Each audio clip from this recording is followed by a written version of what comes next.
Target आता ही होगा। तुम अपनी पोजीशन पे स्टिल रहना और थोड़ा आराम से डील करना, बाकी मौका मिलते ही मैं अटैक कर लूँगा।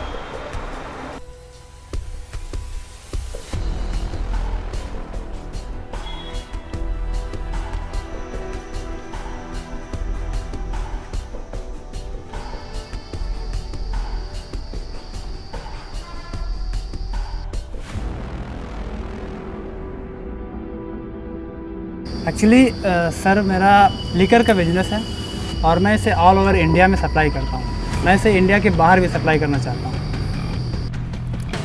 तुम्हारे लिकर का सैंपल टेस्ट करना चाहेंगे हम।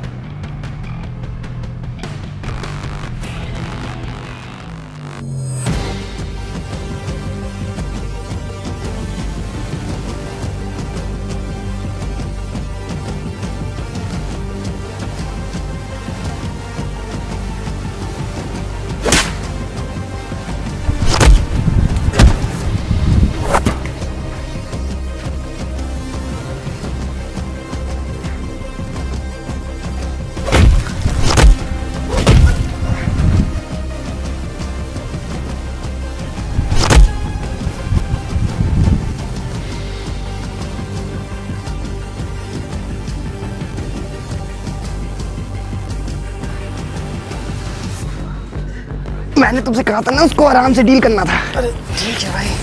सर आप ठीक तो है? हाँ सर हमें अपना डिफेंस मजबूत करना पड़ेगा, हमारे दुश्मन बढ़ते ही चले जा रहे हैं। हाँ ठीक है, फिर उसका प्रोडक्शन बढ़वा देते हैं। आओ।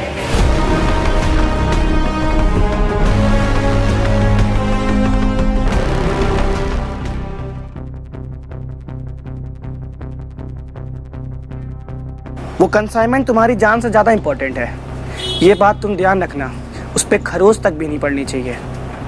Yeah, sure, sir. It will be delivered to you by tomorrow.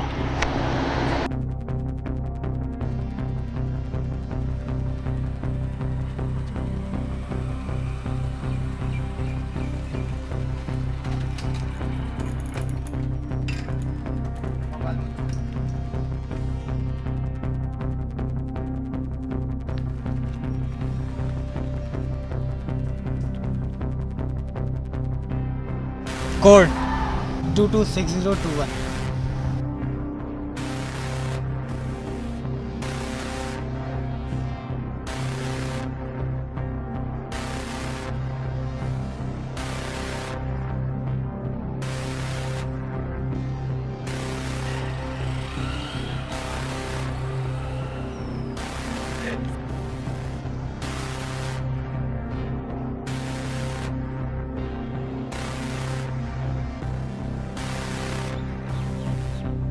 Sir एक Q7 का डेटा सर, ये लीजिए।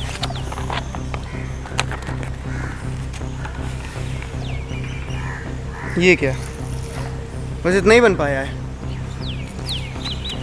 बस इतना ही बना है? जी सर। इसको पकड़ो और प्रोडक्शन को और बढ़ाओ।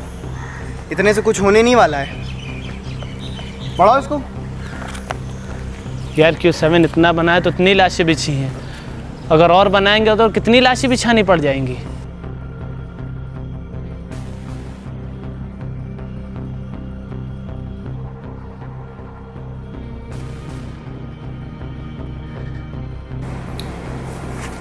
प्रोडक्शन किस स्टेज पे पहुंचा? सर प्रोडक्शन की स्पीड बढ़ चुकी है और हम 0.2x की स्पीड से आगे बढ़ रहे हैं और इसमें हमने नए बंदों को भी रिक्रूट किया है। Great, bring me a coffee.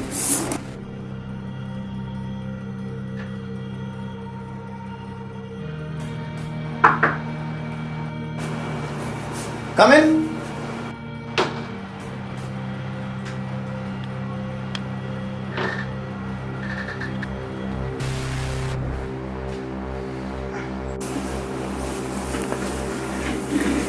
और हॉलीडेज ओवर?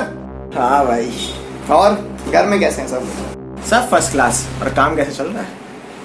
यार कल एक अटैक हुआ मेरे ऊपर। कैसे? अरे यार वही पुराने कुत्ते दोबारा भौंक रहे हैं। यार लेकिन ये बात तो माननी पड़ेगी कि भाई जब से हम लोगों ने Q7 को अपने बिजनेस में लाया है तब से बहुत मुश्किलें आई हैं हम लोगों के बिजनेस में। वो क्या है ना कि ऐसा काम करने के लिए बहुत बड़ा जिगरा चाहिए, जो हर किसी के पास नहीं होता है। बाकी हमने Q7 का प्रोडक्शन बढ़वा दिया है और अपने डिफेंस को भी हम लोग जो है मजबूत कर रहे हैं। बाकी तुम अब आ गए हो तो जाओ ज़रा एक राउंड लगा लो, चेक कर लो कि बाकी सारा काम जो है सही से हो रहा है कि नहीं हो रहा है।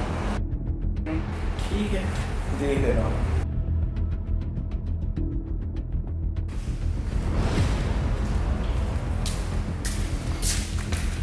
आया नहीं अभी तक के?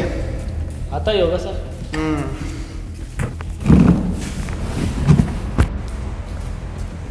Welcome Anthony. Thank you sir. Please have a seat. Anthony, तुमको तो पता ही है कि मेरा इंपोर्ट एक्सपोर्ट का बिजनेस है। जी बिल्कुल पता है सर। और इस बिजनेस में काफ़ी लोग मुझ जैसे लोगों को नीचे गिराना चाहते हैं, मगर वो क्या है ना कि मैंने सिर्फ ऊपर उठना सीखा है। काफ़ी दिक्कतें आई मेरी ज़िंदगी में, मगर मैंने कभी हार नहीं मानी। बहुत सारे लोगों ने हमको नीचे गिराने की कोशिश करी, और जो भी इस रास्ते में आया है मेरे बिज़नेस के, मैंने उसको रास्ते से हटाया है डायरेक्ट। काफ़ी लोगों के नाम के आगे तो लेट भी लग गया। तो 6 दिन पहले जर्मनी से मेरा सबसे ज़्यादा कीमती प्रोडक्ट Q7 यानी कि क्वांटम 7 इंडिया आ रहा था, और वो तुम्हारे शिपिंग डॉग के थ्रू आ रहा था। उस शिप पे 100 बॉक्सेस थे Q7 के, मगर मेरे वेयर हाउस में सिर्फ 98 बॉक्सेस ही पहुँचे। सर सर सर मुझे लगता है ये पक्का पुलिस का काम है सर। ये पक्का पुलिस का काम है।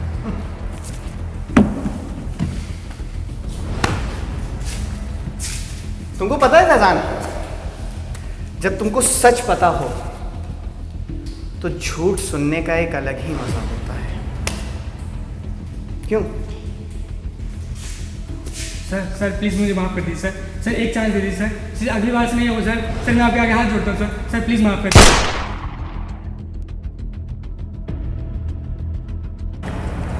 देखो फैजान, Q7 एक ऐसा एलिमेंट है जो किसी भी आदमी को सुपर ह्यूमन में बदल सकता है, और वो किस इंसान के ऊपर किस तरह से रिएक्ट करता है कोई नहीं जानता इस बात को। तो किसी भी ऐरे गहरे के हाथ लगना नहीं चाहिए। अपनी सिक्योरिटी के ऊपर ध्यान दो, और रशियन कॉन्ट्रैक्टर से बोलो कि डील सिर्फ हमारी कंपनी के साथ चलेगी, क्योंकि अगर ये सब बातें बाहर निकल गई ना तो बहुत बड़ी दिक्कत हो जाएगी। सर क्या मुसीबत आने पर आप मेरे अंदर भी Q7 इंजेक्ट कर देंगे? हाँ, अगर मुसीबत आई तो ये भी करना पड़ जाएगा, क्योंकि इस खेल का राजा सिर्फ एक ही है, और वो हूँ मैं। इसकी लाश को ठिकाने लगवा देना।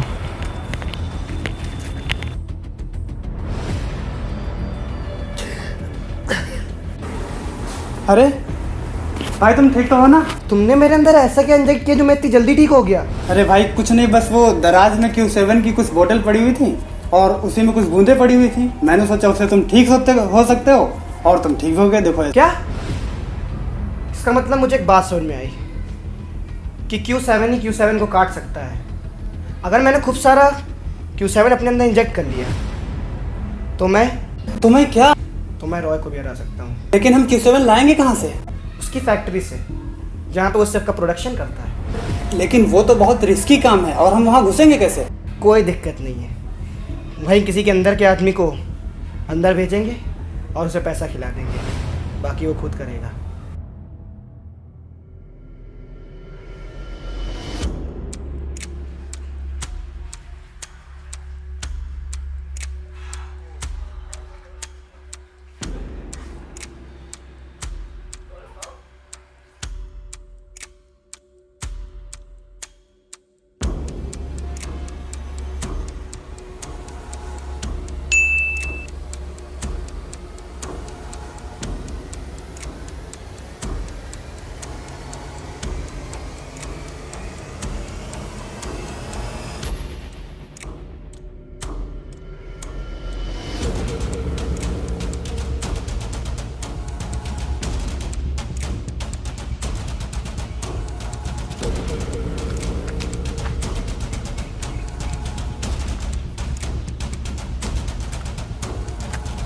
मुझे तुम पर पहले ही शक था।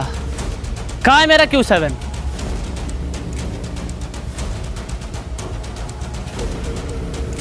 तुझे क्या चाहिए? तुझे Q7 की तड़प है?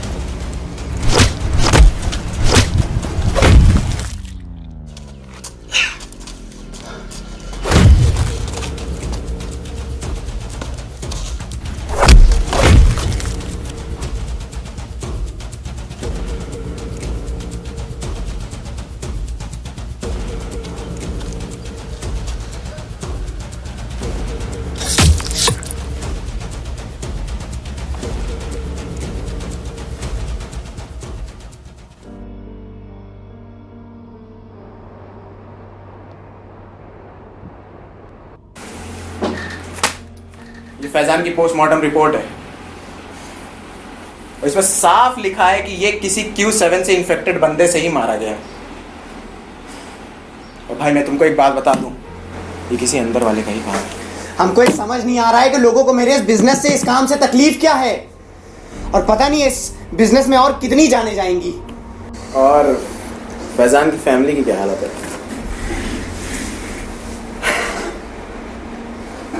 बॉडी के सारे निशान हटवा दिए हैं और उसकी बॉडी को उसके घर डिलीवर करवा दिया है, और एक चेक भी भिजवा दी है जिसमें एक अच्छा खासा अमाउंट है जो कि उसकी फैमिली को पाल सके।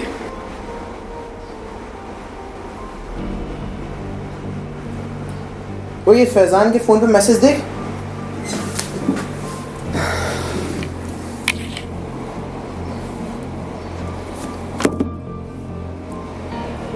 ये किसी अंदर वाले का काम नहीं, कोई बाहर वाला ही है।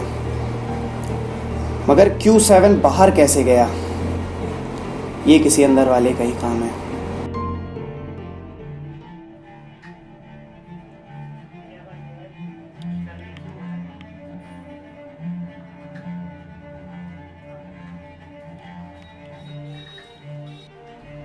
Good morning mister Roy.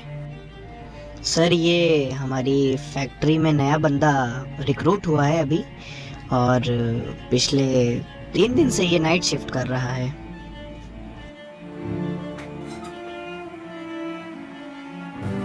वेद रॉय? सर मैं हाथ नहीं मिला सकता सर, मेरे हाथ गंदे हैं सर। ओह, मेरे तो खून से रंगे हुए हैं।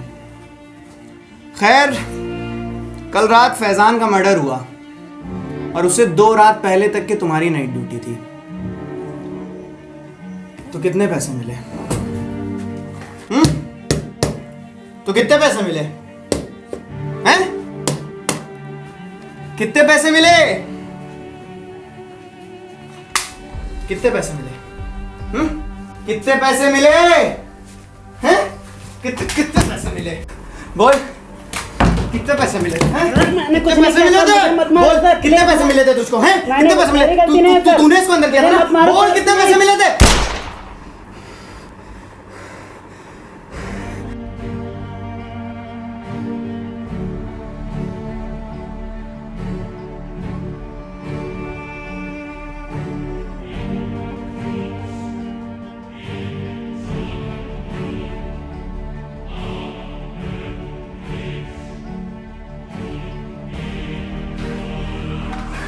Shit.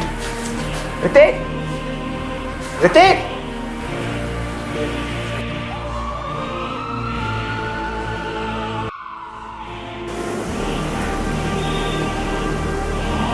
मुझे पता था तुम मुझे यहीं मिलोगे। कल ऋतिक ऑफिस में गाया ला रहा। कैसे? ठीक है वो अब? हाँ, वो अब हमारे डॉक्टर्स की निगरानी में। और मुझे कल ऑफिस में एक नौकर की भी लाश मिली। मैं नहीं मारा है उसे, उसी ने Q7 बाहर भेजा। भाई मुझे एक बात समझ में नहीं आ रही कि Q7 के पीछे कौन बंदा है जो इतने पीछे इतने बुरी तरीके से पड़ा हुआ है। एक बंदा, मेरी मुलाकात उससे 1 साल पहले हुई थी। उसका नाम अहान है। पूरे इंडिया में वो एक इकलौता बंदा था जो मुझको Q7 का फॉर्मूला रशिया से ला के यहाँ तक दे सकता था। और Q7 हमारी कंपनी की इन्वेंशन नहीं, बल्कि रशिया की इन्वेंशन है।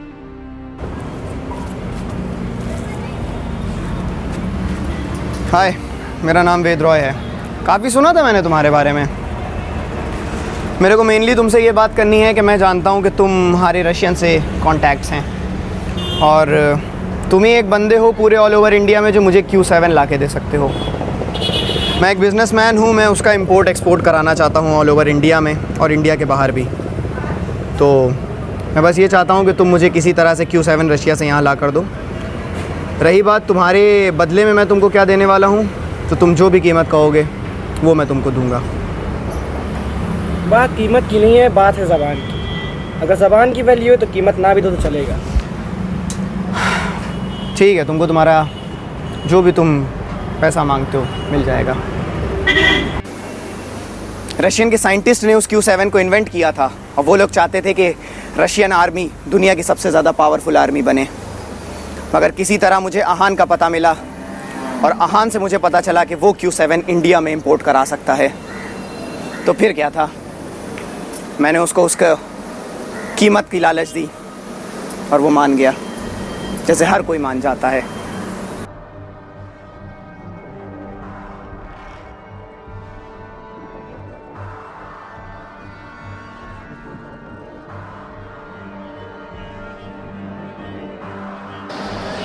तुम्हारी डील के हिसाब से मैं तुम्हारा प्रोडक्ट ले आया हूँ। अब मुझे पैसे दो और अपना क्वांटम 7 ले लो।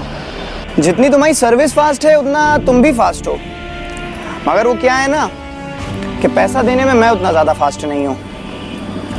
तो पहले हम अपना प्रोडक्ट को चेक करना चाहेंगे। एक मिनट, तुम्हें क्या लगता है सिर्फ तुम ही दिमागदार हो? मैं चाहूँ तो इस सीरम को यहीं पे ख़त्म कर सकता हूँ और तुम मेरा कुछ नहीं करोगे।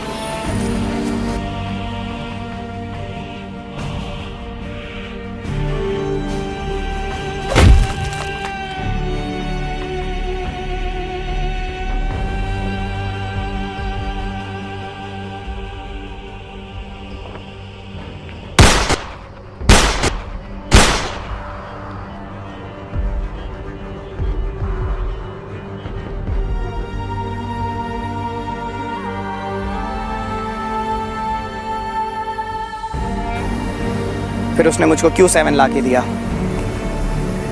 लेकिन क्या है ना कि मैं भी बहुत बड़ा कमीना आदमी हूँ, मेरी नस नस में हरामीपन भरा हुआ है। मैंने उससे Q7 तो ले लिया, मगर उसको उसकी कीमत नहीं दी, ना उसको 1 रुपया दिया बल्कि।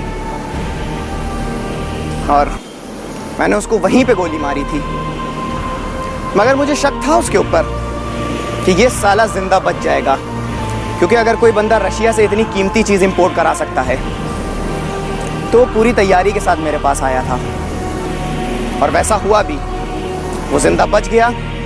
और अब इस समय मेरी कंपनी के पीछे, मेरे पीछे उसके अलावा और कोई नहीं है, वही पीछे पड़ा हुआ है। और ये ऋतिक की बॉडी से उसके हाथ में मेरे को मिला। क्या लिखा है इसमें? तुम्हारा सबसे कीमती चीज़ मेरे पास है। अपने आदमियों को मार के साबित क्या करना चाहते हो? तुम्हारी जंग मेरे से है। अगर मुझे मारना तो DC सेक्टर 13 में आओ। मैंने कहा था ना, ये उसी आहान का ही काम है। और अब वक्त आ गया है, मैं जा रहा हूँ उसको ख़त्म ही करके। रुको भैया, एक बात बताओ, वो तुम्हें ऐसे धमकी दे रहा है, तुम क्या ऐसे ही चले जाओगे? वो कुछ प्लानिंग प्लॉटिंग किया होगा, तुम्हें वो मार भी सकता है। अगर वो ऐसे धमकी दे रहा है तो ऐसे छोटा मोटा बंदा नहीं होगा वो। मगर Q7 के लिए हम किसी भी हद तक जा सकते हैं। और तुम्हें क्या लगता है कि हम जैसे इंसानों के लिए कब्रें होती हैं? हम खुद अपनी कब्र खोदते हैं, उसमें खुद अपने आप को दफना लेते हैं। तो अगर ये काम गलत है तो ठीक है, यही सोच लेना कि मैं अपनी कब्र खुद खोद रहा हूँ और उसी में अपने आप को दफना लूँगा। मगर अब आहान नहीं बचेगा, उसको तो मैं मार के ही रहूँगा। एक बात सुनो, ठंडे दिमाग से सोचो, मेरी बात को सुनो। तुम वेद रॉय हो, तुम क्या ऐसी ऐरे गहरे को एक मौका दे दोगे तुम अपने आप पे खुद पे हमला करवाने का? उसने प्लानिंग प्लॉटिंग की है तो तुम्हें भी करके जाना पड़ेगा। वो ऐसे ही छोटा मोटा अब नहीं रहा होगा, ऐसे ही नहीं तुम जाओगे गोली मार के आ जाओगे। अगर उसके पास अभी हमारा Q7 है तो वो हो सकता है हम लोगों से ज़्यादा पावरफुल हो। थोड़ा सा सोचो, हम लोगों को प्लानिंग के साथ जाना चाहिए।